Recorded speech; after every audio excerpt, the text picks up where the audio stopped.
Good morning. நான் doctor Dayalan. இப்போ நீங்கள் பார்த்தீங்கன்னா நிறைய பேஷண்ட்டுக்கு வந்து அல்சர் இருக்குது, நெஞ்செரிச்சல் இருக்குது அப்படின்லாம் சொல்கிறாங்க.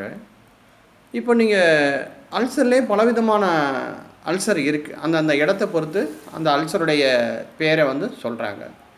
இப்போது டியோடினல் அல்சர் அப்படின்னு ஒன்று இருக்குது. நீங்கள் மேலேருந்து பார்த்தீங்கன்னா உணவு குழாய் இருக்கும், அதுக்கு கீழே வந்து இரைப்பை இருக்கும், அதுக்கு கீழே வந்து டியோடினம், ஜெஜுனம், இல்லியம், அதுக்கப்புறம் சிறுகுடலோட இதெல்லாம் சிறுகுடலோட ஒரு பகுதி தான். அதுக்கப்புறம் பெருங்குடல், அசெண்டிங் கோலன், டிசெண்டிங் கோலன் அப்படின்னு சொல்லி ஆரம்பித்து ரெக்டமில் போய் மலக்குடலில் போய் அது முடியும் இல்லையா? இப்போ இந்த டியோடினம் உணவு பாதைக்கு அப்புறம் கீழே வரக்கூடிய அந்த இதுக்கு பேர் வந்து டியோடினம். அதில் வந்து சாதாரணமாக வந்து அல்சர் வரும். அந்த டியோடினல் அல்சர் பேஷண்ட் வந்து எப்படி ப்ரெசென்ட் ஆவாங்க, எப்படி அவர்கள் வந்து இருப்பாங்கன்னா, சாப்பிடாமல் இருந்தோன்னா அவர்களால தாங்க முடியாது. ஏன்னா வயிற்றில் வந்து சுரக்கக்கூடிய HCl அமிலம் வந்து அந்த புண்ணு மேலே பட்ட உடனே அவர்களுக்கு பயங்கரமாக காந்த ஆரம்பிச்சிடும். அப்போ ஏதாவது சாப்பிட்டா அந்த உணவு வந்து என்னாகும், அந்த அந்த HCl அமிலத்தை கொஞ்சம் நியூட்ரலைஸ் பண்ணிடும். அப்போ அந்த அந்த அந்த அமிலத்துடைய வீரியம் குறைஞ்ச உடனே அவர்களுக்கு கொஞ்சம் அமைதியாக இருக்கும். அப்போ அவர்கள் சாப்பிடாமல் இருந்தால் வலிக்க ஆரம்பிச்சிடும். அதனால் எதையாவது ஒன்று சாப்பிட்டுட்டே இருப்பாங்க. திடீர்னு நைட் டயத்தில் எந்திரிச்சு உட்காருவாங்க, ஐயோ எனக்கு பசிக்குது, வயிறு காந்துது அப்படின்னு சொல்லி டியோடினல் அல்சர் பேஷண்ட் வந்து உட்காருவாங்க. இப்போ அப்படியே இந்த சினாரியோ இந்த பாருங்க, இந்த இதே வந்து கேஸ்ட்ரிக் அல்சராக இருக்குன்னு வச்சுக்கிறீங்களேன். அவருக்கு வயிற்றுக்கு உணவு பாதையில் அந்த ஸ்டமக்கில் உணவு இரைப்பையில் வந்து புண்ணு இருக்குன்னா அது எப்படி இருக்கும் அப்படின்னா, சாப்பிடாமல் இருந்தால் அது பாட்டுக்காக இருப்பாங்க. HCl சுரக்கிறது வந்து கீழே இறங்கிரும், கிராவிட்டினால கீழே இறங்கிரும். அவர்கள் அந்த அல்சர் மேலே படாது, அப்படியே இறங்கி கீழே போயிட்டே இருக்கும். அவங்க அது பாட்டுக்க சாப்பிடாமல் இருந்தால் அது பாட்டுக்காக இருப்பாங்க. சாப்பிட்ட உடனே என்ன ஆகும்னா, அந்த உணவு அல்சர் மேலே போய் விழுகும். விழுந்த உடனே அல்சருடைய கீழ் போர்ஷன் வந்து அப்படியே கண்ட்ராக்ஷன் ஆகிரும். கண்ட்ராக்ஷன் ஆன உடனே வலி தாங்க முடியாது. எத்தனை நாள் சாப்பிடாமல் இருக்க முடியும்? ஒரு நோயாளி வந்து சாப்பிடாமல் எப்படி இருக்க முடியும்? உடம்பெல்லாம் அப்படியே சோர்ந்து போயிடும், டயர்ட் ஆயிடும். அப்போ சாப்பிடவே பயப்படுவாங்க. இப்போ அதுக்குண்டான மருந்து மாத்திரைகளாக இப்போ நிறைய வந்துருச்சு. இப்போது இது வந்து பெப்டிக் அல்சர் அப்படின்னு சொல்லக்கூடியது. அப்போ இவங்களுக்கு உணவு சாப்பிடாமல் அது பாட்டுக்கு இருப்பாங்க, சாப்பிட்டா வலிக்கும். அந்த பேஷண்ட்டுக்கு வந்து சாப்பிடாமல் இருந்தால் ரொம்ப வலிக்கும், சாப்பிட்டா அது வந்து ரிலீவ் ஆகும். இதுக்கு ஒரு சில ட்ரக்ஸ் எல்லாம் மாடிஃபை பண்ணி கொடுக்க வேண்டியிருக்கு. அதைத்தான் டாக்டர்ஸ் வந்து பண்ணுறாங்க, என்னென்னு கண்டுபிடிக்கிறாங்க.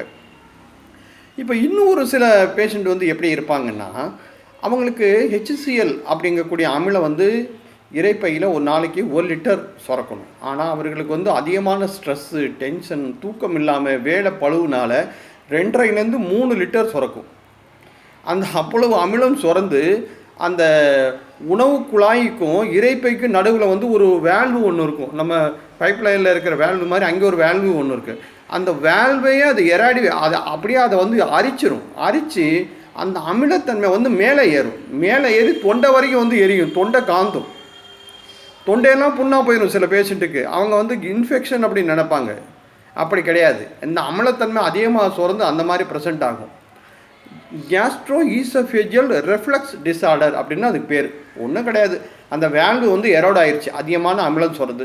அதுக்கு என்ன ட்ரீட்மெண்ட் பண்ணலாம்னா, உணவை பைய சாப்பிடுவது, காரங்களை தவிர்ப்பது, முதல்ல ஸ்ட்ரெஸ்ஸை தவிர்க்கிறது, டென்ஷனை தவிர்க்கிறது, நல்லா தூங்குவது, காரமற்ற உணவுகளை சாப்பிடுவது, மனநிலையை அமைதியாக வச்சுக்கிட்டாலே இந்த GERD வந்து சரியாயிடும். ஸோ இப்போ நான் சொன்னதுலேருந்தே உங்களுக்கு அல்சர் எங்கே ப்ரெசென்ட் ஆகிருக்கு அப்படின்னு தெரிஞ்சு போச்சு.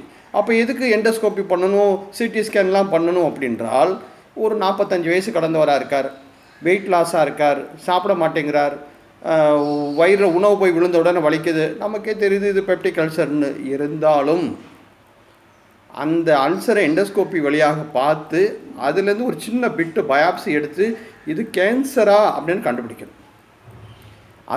அதே மாதிரி அதில் ஏதாவது H. பைலோரிக் இன்ஃபெக்ஷன் ஒன்று இருக்குது, ஒரு ஹெலிகோபாக்டர் பைலோரி அப்படின்னு சொல்லி ஒரு பாக்டீரியா இருக்குது. அது வந்து அந்த ஹைட்ரோக்ளோரிக் அமிலம் இருக்கிற ஏரியாவிலே வளருதுன்னா அது எவ்வளோ பொட்டண்ட்டான ஒரு பாக்டீரியாவாக இருக்கும். இன்றைக்கி அதை எராடிகேஷன் பண்ணுற மாதிரியான, அதை கம்ப்ளீட்டாக ஒழிக்கிற மாதிரியான மருந்தெல்லாம் இன்றைக்கி வந்துருச்சு. அதனால் அந்த மருந்துகள்லாம் கொடுப்போம், கொடுத்து சரி பண்ணுவோம். இன்றைக்கி இந்த அதாவது அந்த கேன்சர் வந்து ஆரம்ப நிலையிலேயே ஒரு சந்தேகம் டாக்டருக்கு வந்துருச்சு அப்படின்று ஆரம்ப நிலையிலேயே அதை கண்டுபிடிச்சிட்டு அதை 100% சரியாக்கிடலாம். வீடு முழுக்க தீப்பிடிச்சி எரிஞ்சு போன பிறகு அது சாம்பலை வச்சு என்ன பண்ண முடியும்?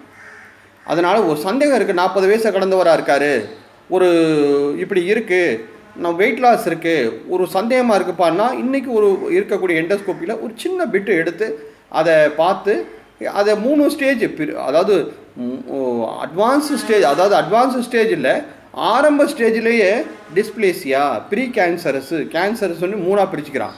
இந்த டிஸ்பிளேசியாங்கிற நிலைமை அதாவது எல்கேஜி யூகேஜி மாதிரி, அப்புறம் ஃபஸ்ட் ஸ்டாண்டர்ட் செகண்ட் ஸ்டாண்டர்ட் இந்த மாதிரி ஸ்டேஜ்லேயே அது சரி பண்ணிடணும் அப்படிங்கிறனால அவ்வளவு அவசரப்பட்டு அந்த பேஷண்ட்டுக்கு வந்து அட்வைஸ் பண்ணுறாங்க. இன்றைக்கி நீங்கள் 100 கேன்சர் பேஷண்ட் எடுத்துட்டால் அதில் 50% கேன்சர் நோயாளிகள் வயிற்று கேன்சராக தான் இருக்குது. அந்த வயிற்று கேன்சரில் அந்த 50ல் 25 பேஷண்ட் வந்து மலக்குடல் கேன்சராக தான் இருக்குது. ஏன் அப்படி வருதுன்னா, நம்ம சாப்பிடக்கூடிய உணவில் இருக்கக்கூடிய கெமிக்கல் தான் தொடர்ந்து அந்த மலக்குடலில் தங்கி, மலக்குடல், பெருங்குடல், சிறுகுடல் எல்லாத்தையும் அந்த தங்கி அதை இரிட்டேட் பண்ணி அந்த கேன்சரை வந்து உற்பத்தி பண்ணுறது. ஒரு இடத்துல செல் அதிகமாக தூண்டப்பட்டால் அது கேன்சராக இருக்கும். ஒரு இடத்துல செல் அழிஞ்சு போயிடுச்சுன்னா அது வந்து நோயை உண்டு பண்ணும். எல்லாம் நோய் தான், ஆனால் இந்த கேன்சருங்கிற நோய்க்கு இதுதான் டிஃப்ரெண்ட்டு.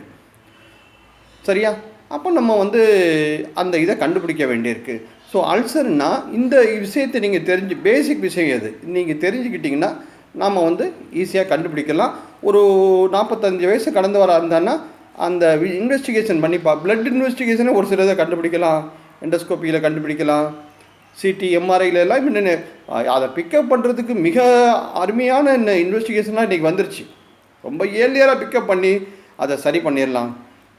இந்த மாதிரியெல்லாம் ஒரு சூழ்நிலை வந்து உற்பத்தி ஆயிடுச்சு.